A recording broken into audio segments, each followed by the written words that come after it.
If there is one word that we can use for the Buddha's teachings, for the Buddha's training, it would be letting go.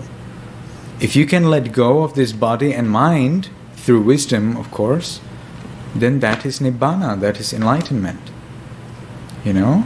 If you can understand that this body and mind are not worthy of any attachment, then that is the understanding of not-self, and that is pretty much the understanding of the way how world is, of the conditionality. So, this meditation on muscles helps you understand that there is nothing that would be painful in contrast to something else that is not painful. You realize that everything is same.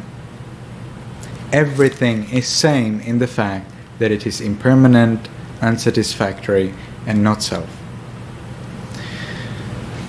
When something is painful, this creates a big problem, because then there is this distinction. So something is painful and something is not painful. So that's why in meditation we do not search for something painful, because then it goes against the purpose. The purpose is to be equanimous. Equanimous to everything. You know? This, on a course level, is practiced with loving kindness. So an ordinary person loves some people and hates some others. That's because they have attachment to some others in terms of positive attachment, and they have some hatred, some negative attachment to some others. And therefore there is this suffering in the world. Therefore there are wars, there is killing, stealing, adultery, and so on. So the Buddha teaches loving kindness. Loving kindness is different. In loving kindness, we understand that everybody, including ourselves, is the same. We are all the same. How are we same? That we have body and mind. That we can be happy. And that we will have to die. We understand that all of us, including ourselves, are absolutely same in that one thing, that we are worthy of happiness.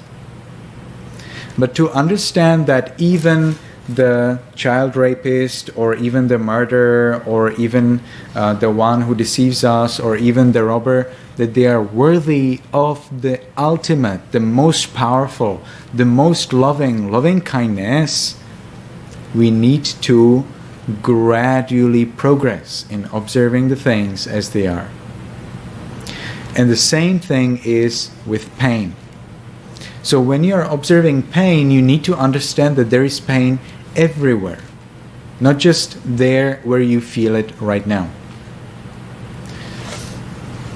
So for this, we are observing the muscles. So you can observe the muscles, you need to observe them regularly, because if they are irregular, if your observing is irregular, you may create attachment to some and resentment, aversion to some others. So that's why we always meditate regularly. We always consider our muscles regularly. That means in a very orderly manner. What you can do, however, you can stop at certain muscles if you are more interested in them. For example, if they are painful. But you do not change the order of the muscles, and you need to consider all muscles at least one time during each session. Gradually, as you understand that all muscles are same, that they are just pieces of flesh, then you can consider the other parts of the body. As you are considering all parts of the body, you gradually understand that all parts of the body are same. How are they the same?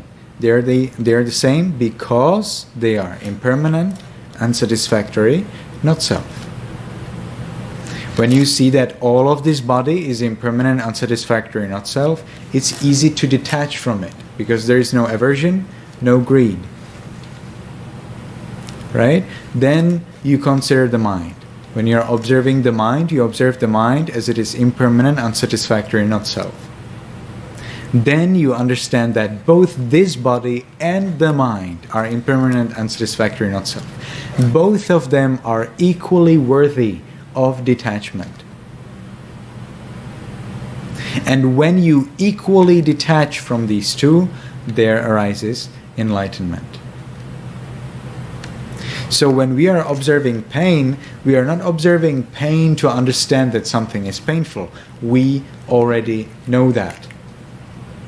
We observe pain to understand that this thing, which is so-called painful, is not painful. We understand that everything is painful. So when you are observing the feelings, if you want to observe the feelings, and this will be coming on Saturday again, when you are observing feelings, you need to observe pleasant and unpleasant and neutral feelings, not just unpleasant feelings. Why do you observe pleasant and neutral feelings? There is a very important reason for that.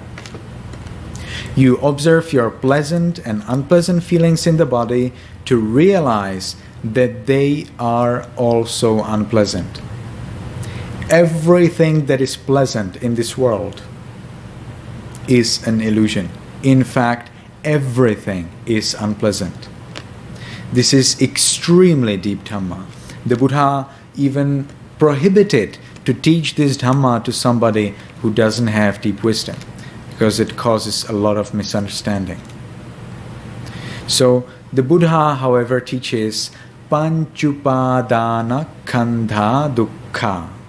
These 5 aggregates are unsatisfactory. They are suffering. What are they? The body, feelings, perceptions, intentions, and consciousness. So when you are observing feelings, never ever observe pain. Observe all 3. You know what I mean? Do never emphasize pain. Always take all 3 as the same. Painful, pleasant, and neutral feelings are all same.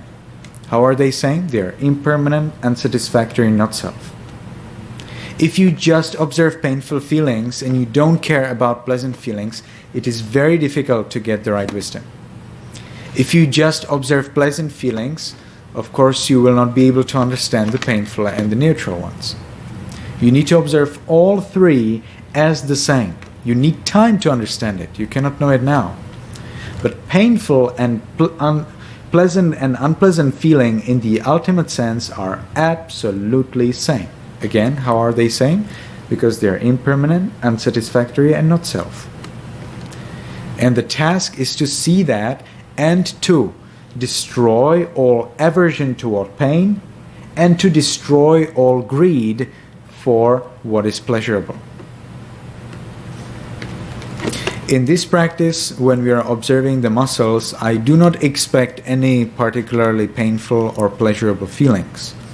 But again, if you have any pain, then you can stay with the muscles for a longer time and you can observe, you can consider whether there is anything new to learn.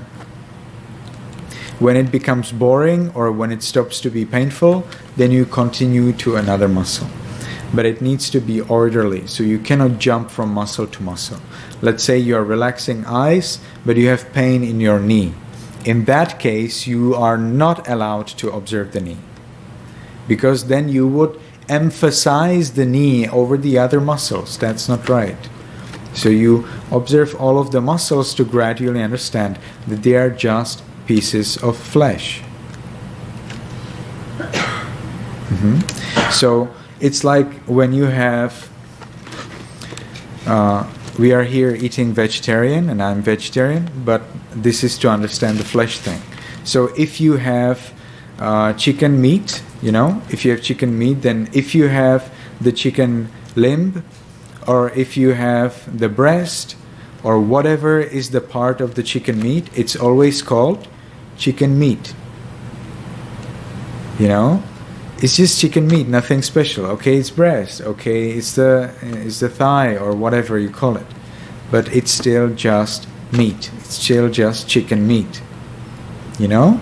In the same way, whether it is forehead muscle or eye muscle or thigh muscle in the body, in the human body, they are all just flesh. Alright. So, Dakameo Atota Simpila. So I'll be about 30%, but I still need to walk a lot. I see. Good. That's nice. So, so this was for sitting practice. Sitting practice needs to be changed. It needs to be alternated with the walking practice, so the mind is always kept fresh, and the practice is more interesting, and you do not fall too much into drowsiness or into attachment to not doing anything. So there must be a nice balance between energy and concentration. But here concentration is not necessarily concentration, it's more of a peace, you know? Like you need to balance peace with effort. So you need to have there some peace so you can observe how things are, but there needs to be effort so that there is a progress. Without effort, there will be no progress. But without peace, there cannot be real progress. The progress cannot go the right way. So you need to have peace, but you need to have effort as well. And to balance them nicely, we alternate the sitting and walking posture.